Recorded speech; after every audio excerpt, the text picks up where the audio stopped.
I remember my mother's funeral like it was yesterday. It took me a long time to talk about it, but I remember walking into the Kingdom Hall. It was the last time that I'd ever been in a Kingdom Hall. And my mother passed away about 10 years ago. So 9.5 years ago is the last time I was in a Kingdom Hall, and it was my mother's funeral. And I remember how long it actually took me to get there.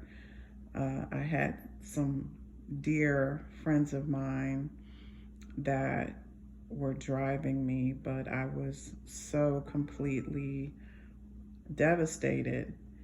And halfway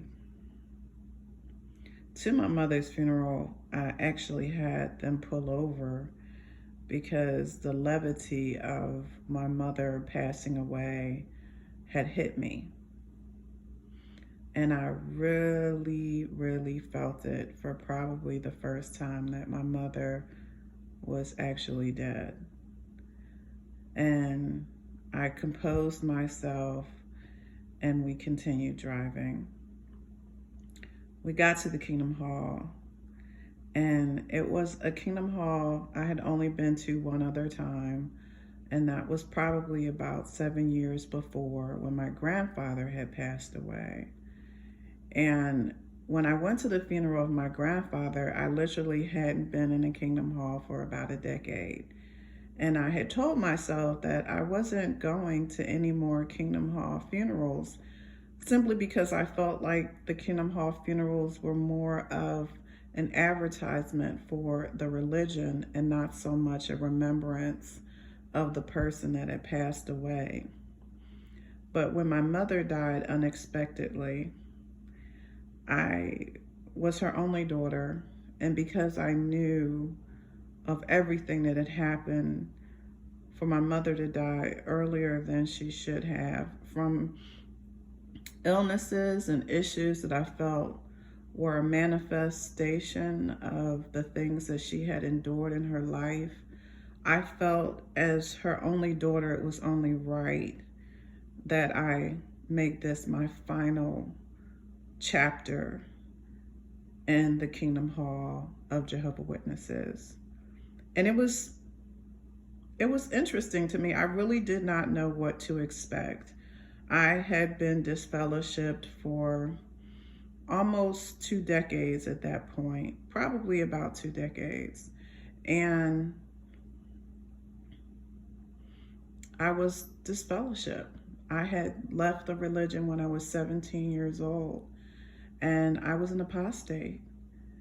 And my family are both Jehovah Witnesses on both sides, and my mother and father's sides. And my parents got married when they were 18 years old, and I knew so many people that were going to show up at that funeral. My parents had gotten divorced when I was 8, and my father had gotten remarried, but my father and my stepmother were at the funeral. In fact, my father's family was at the funeral. People that had known my mother and father were at the funeral, even though they had been divorced for many, many years. And I realized that the funeral itself was sort of a video, a picture of a whole entire community that I had left behind. And I didn't know how they were going to treat me. I had my friends, my friends that I had come with, that were escorting me and my immediate family into the funeral of my mother. But it was different for me because none of the people that were with me understood what it was like for me as someone who had been born in, someone whose parents had been born in. I was the first person in my family to walk away from this religion. And there were people in my family that had never gotten over it. I had gotten married, I had went to college. I was still a black sheep.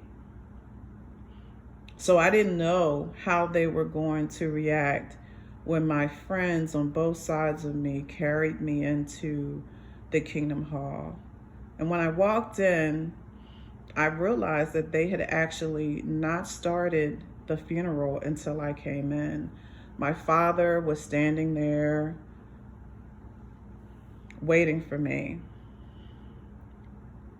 And my two younger brothers were there waiting for me. My brother David had passed away the year before. It had been an awful, awful time for us all. And I saw my grandmother, my maternal grandmother, sitting there, and I saw all my family members standing up. And for one small second, one moment, it wasn't about the Jehovah Witness religion and me not being a Jehovah Witness, me not being an apostate. I was all those things. Those are things that I really I don't label myself. I'm someone who made a decision. I was a conscientious objector to the religion. I was a good person. I just did not agree with the religion. But my mother was a Jehovah Witness when she died. And yet it was that religion that killed her. And everyone in there knew that. And I was unapologetic about my grief. And as I walked in, and my father and the rest of my family holding me, they would not start the funeral until I got there. My grandmother was too elderly. She was sitting there waiting for me, and I was ushered to sit on the front row next to my grandmother. My stepfather was on the side of her. My baby brothers were on his side. And the funeral procession began. And I was blown away because at that point, my life had gone on. I was an educated professional. I had, done so many wonderful things. I had been married, I'd lived many states over from, where the funeral was, which is my hometown. My mother was buried in her hometown, which is my hometown. It is one of the biggest cities in the United States. And I was blown away because I think having moved away and having been cut off from the Jehovah Witness community, I sometimes forget how expansive the people that I know, the people that I grew up with, the people that are my family, because outside of that funeral, I was completely shunned. I saw some of my family intermittently, but really we had no interaction because I had decided that I was not going to be a part of that religion. So I think that in a moment of compassion, they allowed me to freely grieve, freely sit in the front of the Kingdom Hall and to be there for my mother. And it was a heavy, heavy, heavy, heavy funeral for me. I did not really hear anything that man said on the platform. I was sobbing because my dear brother David had died just 1 year before. And here I was looking at this beautiful picture of my mother, remembering her vibrancy and knowing that she was gone way too soon. And as I looked up and I saw the symbols of the Jehovah Witness religion, I thought, this religion killed my mother. And how will I ever tell that story without feeling such rage and sadness and anger and so many different emotions? As my father sat behind me and rubbed my shoulders and came around as I'm sobbing, I brought so many tissues and I used them all. And it was tears of sadness and anger and regret and so many things that I couldn't articulate at the time. I saw my baby brothers. I know the hardships in life that they went through, and there was nothing that I could say.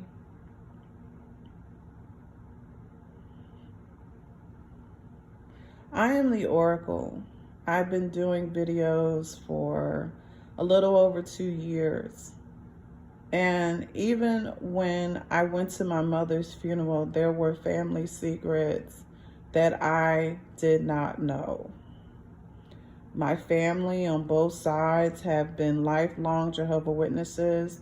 In fact, my parents have known each other since they were born.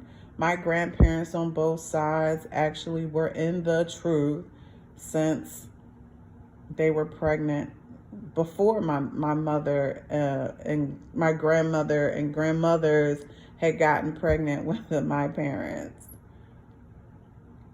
So me being in this religion, I didn't have a choice. I was forced to be in this religion. I did not have any say in what I believed. And when I decided that I didn't want to be in this religion, I knew that I was making a choice to be out on my own. To all those people that were in my mother's funeral and at my mother's funeral, I had decided that I would do this without their support.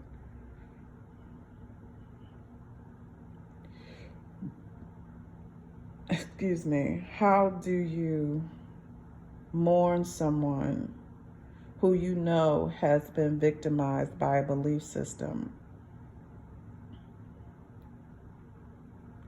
And how do I share that with this ex-Jehovah Witness community, these people that are listening to this video, because maybe something that happened to my mother resonated with you. And see, I haven't even gotten to any of the reason why I say that the Jehovah Witness religion killed my mother. See, my mother had her first mental breakdown when I was 7 years old. No, actually, I was 6 years old. My mother had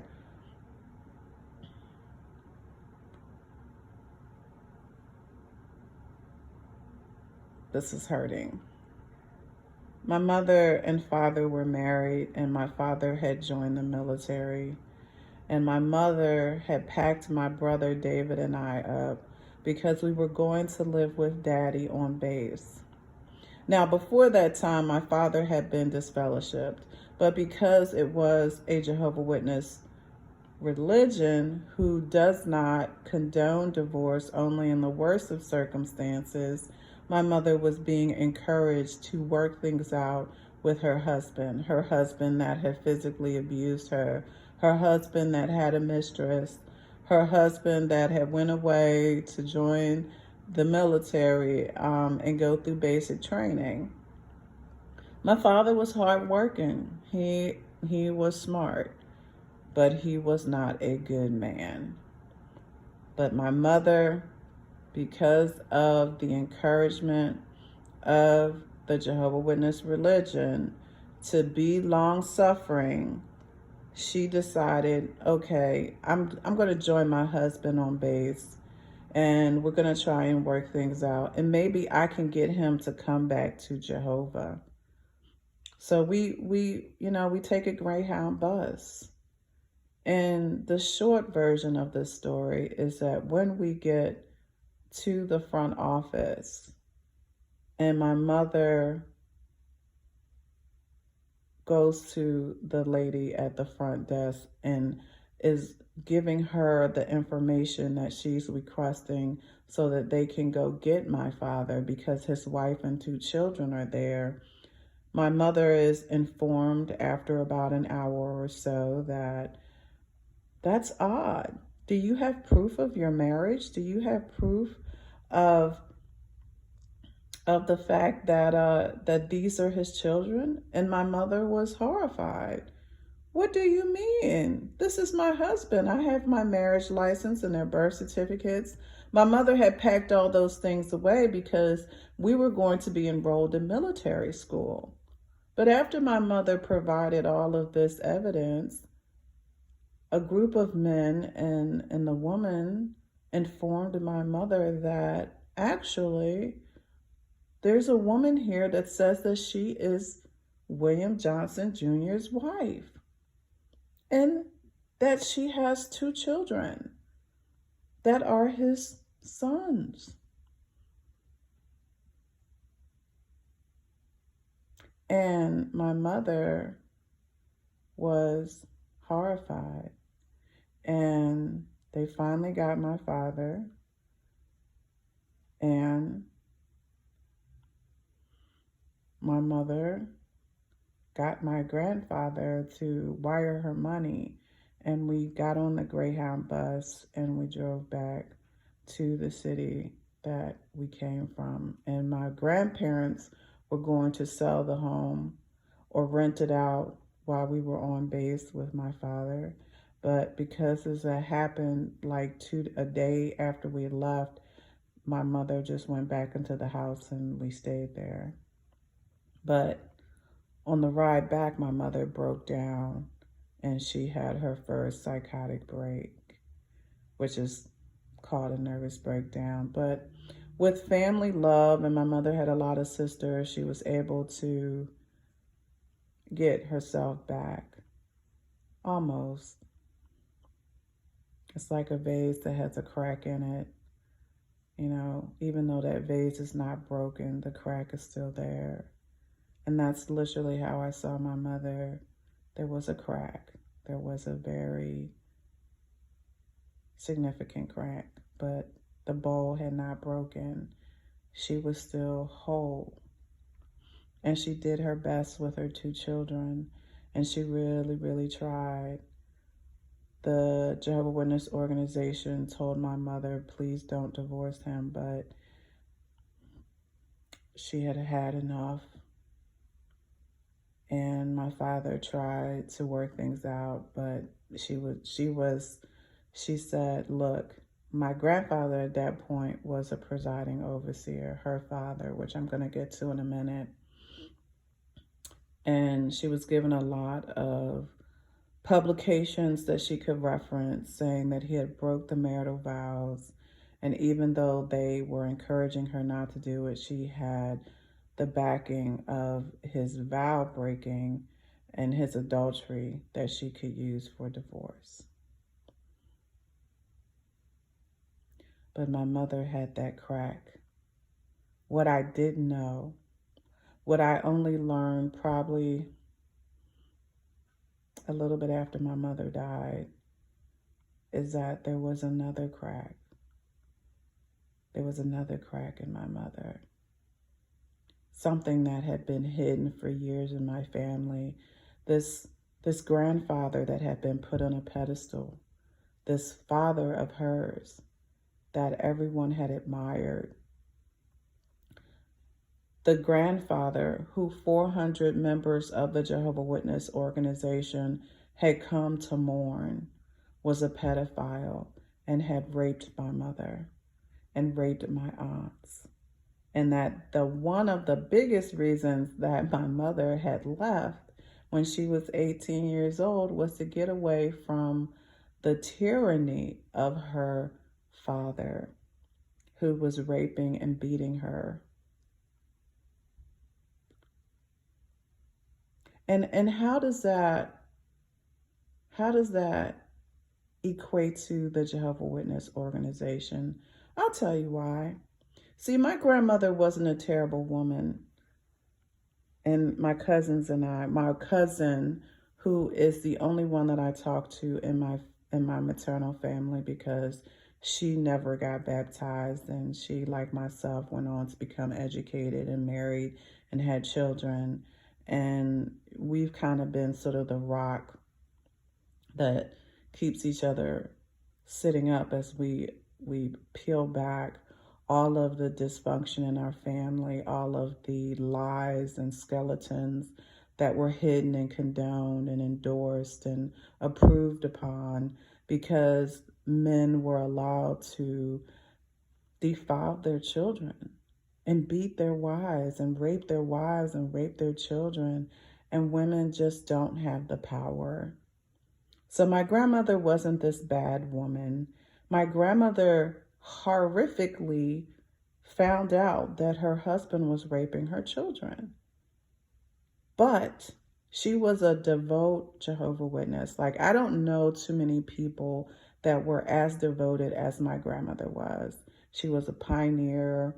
She in her downtime, she was always reading Jehovah Witness publications. And when she talked about the New World Order and she talked about paradise on earth, there was such a smile and happiness and contentment to my grandmother. See, my grandmother explained to my aunt, who then relayed this information to me, that because she did not have two witnesses, that she knew that they would not believe her. And my grandfather, in his tyrannical anger, had basically scared my aunts into ever turning on him and telling him, because I was like, well, there were multiple kids. And they were afraid because my grandfather used to beat them. And my grandmother was afraid because she was the lowly wife.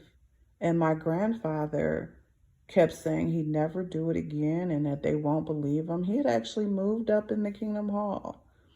So there was a significant crack on the other side of my mother that I never knew. And she rushed to get married at 18 years old to a man who was suffering through some of the same tyranny in his own family. My father had been beat, thrown out of the house by an alcoholic father. So they were rushing to get married because the Jehovah Witness organization is very, very slow to sanction men that violently and sexually mistreat their children. So, two cracks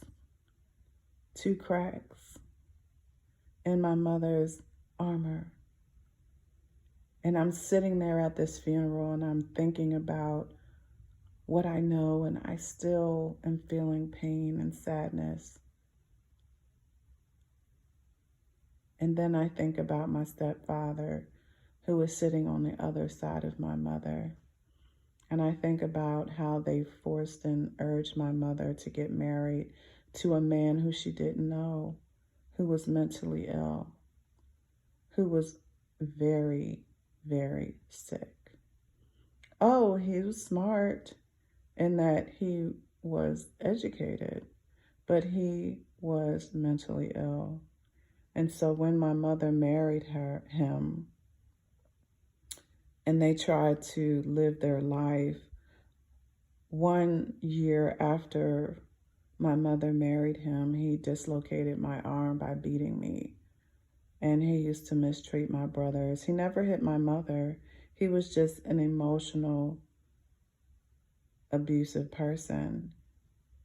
And the tyranny that he endured on my mother broke her when I was 17 years old.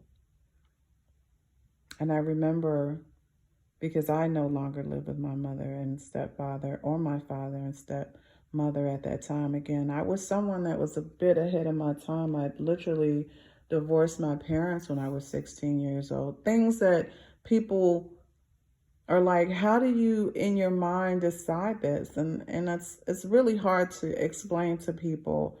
I think that there's young people, there's people that just have certain things in them that make them just advocate for themselves. And when I got my first degree in social science, when I got my second degree in psychology, it was literally because of the things that I had actually experienced in my life.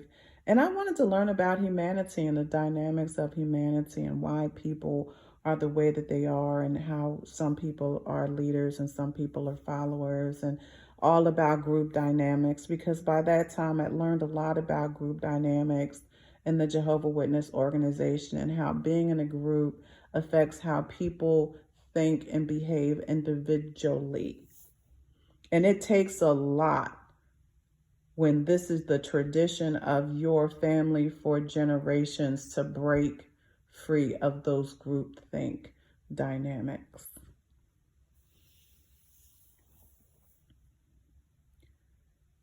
And I was 17 years old, and we had driven to pick my mother up because she was missing. My stepfather had locked my mother out of the house because she had a hysterectomy and she was having mental issues. And he was afraid of her because she was reacting to having surgery and going through the huge amount of emotional distress that trying to be a good Jehovah Witness brought. And my mother had broke out of an enclosed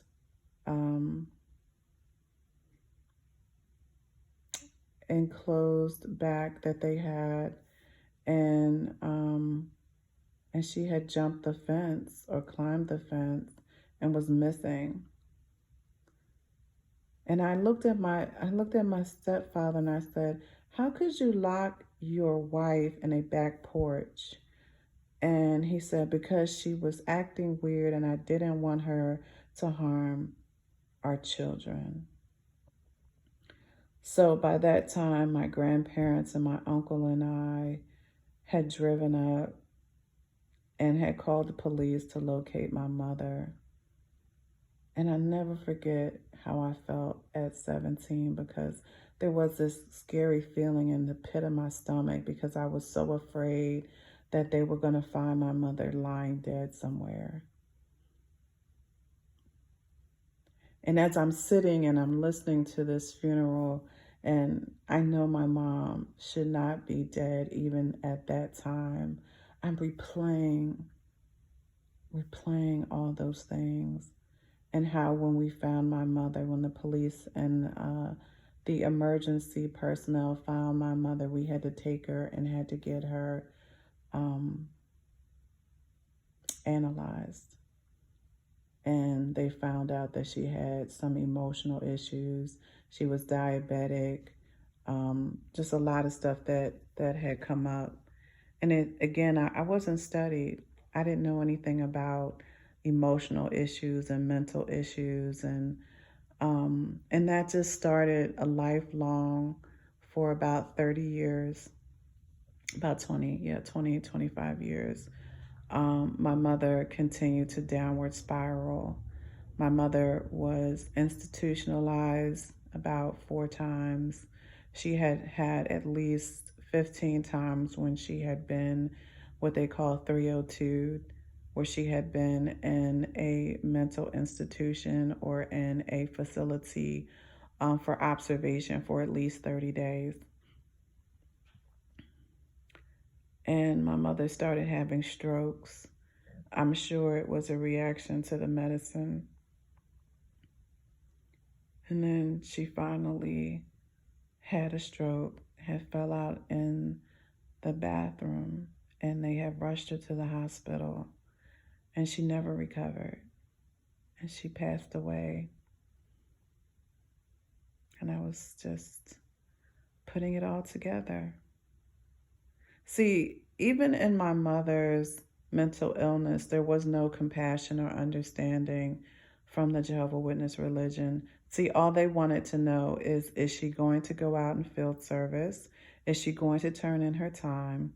Can she be a productive member of the religion? See, there's no mental help. There's no mental understanding. There's no compassion. There's nothing for people that have emotional and mental issues. And even when you're suffering from years of abuse, you can't turn in the perpetrator, because if there's, not a second witness or it's been too long, nobody cares.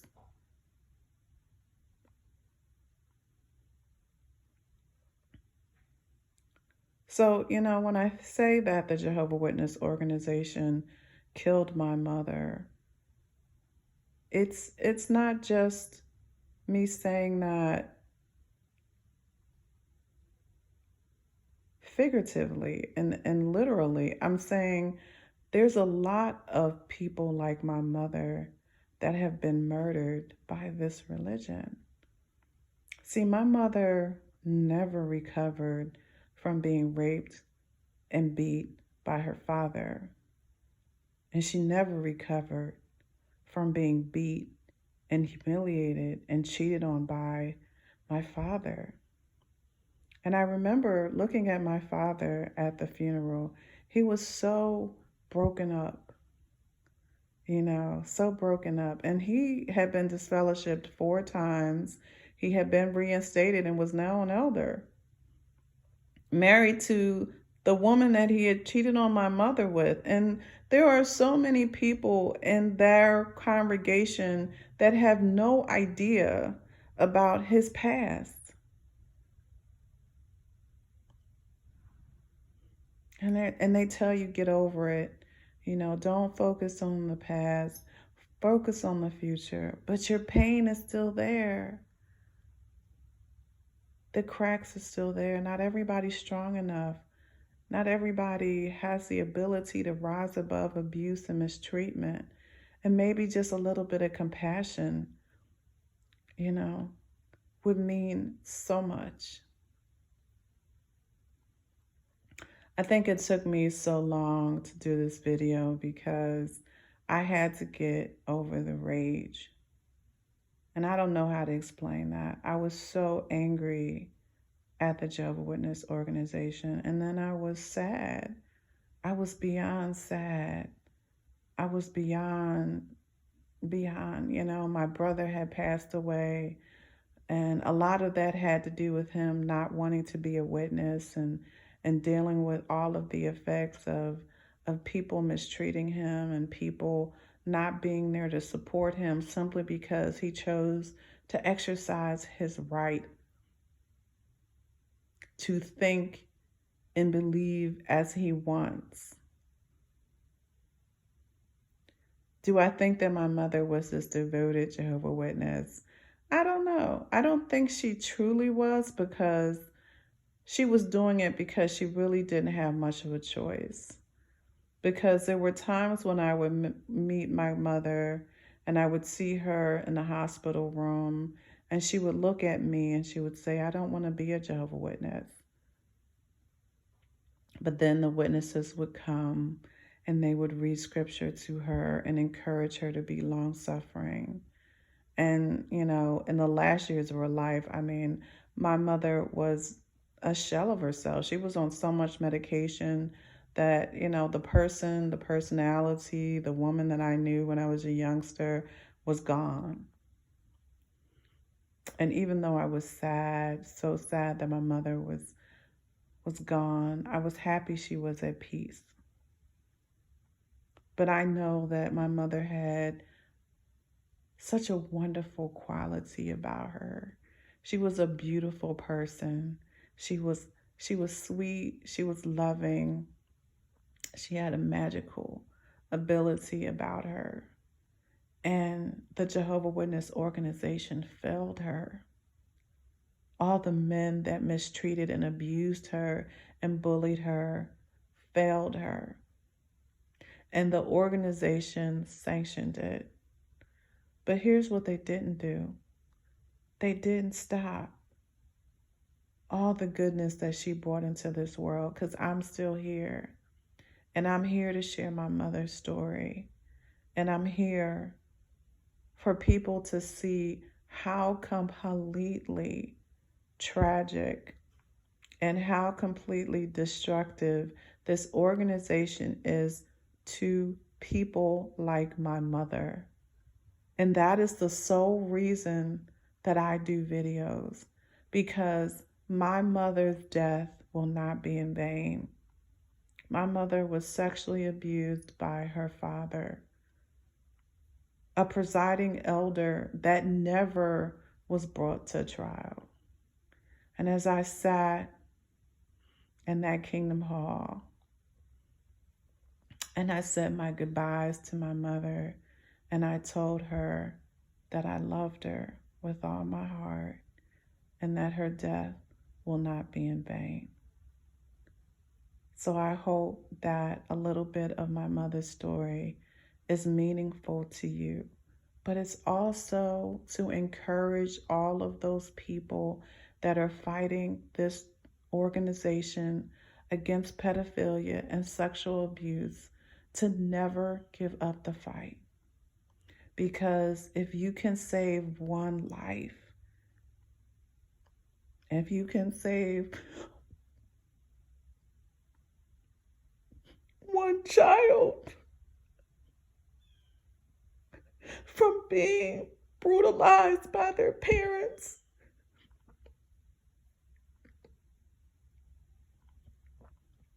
you've done something meaningful. I thank you for listening to my video, and I hope you have a wonderful rest of your day.